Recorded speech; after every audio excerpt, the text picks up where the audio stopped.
Welcome to Kenton Teaches. Enjoy the video. You're going to free iCloud space now. First, open Settings and tap your name, then iCloud to inspect total and per app usage so you know where space is used. Once done, export or backup anything you want to keep, photos, large backups, or documents, to your device or another storage service. Make sure you're on Wi-Fi and have battery or a charger connected. This avoids interruptions during deletes and ensures changes sync to iCloud correctly. Next, target the biggest consumers: backups, files, and photos. Go to Manage Storage, tap Backups, select Old Device Backups, and delete them.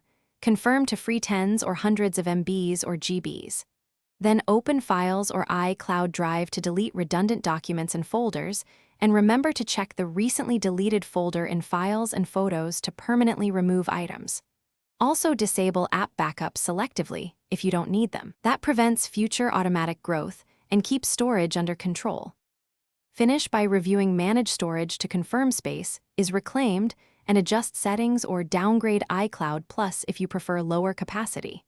If you encounter sync errors or missing items, sign out of iCloud and sign back in, or simply reboot the iPhone to force a resync. Make sure iOS is up to date and Wi-Fi is stable. If problems persist, check Apple system status for service outages. This final step ensures. Thanks for watching. Please subscribe if this video was helpful.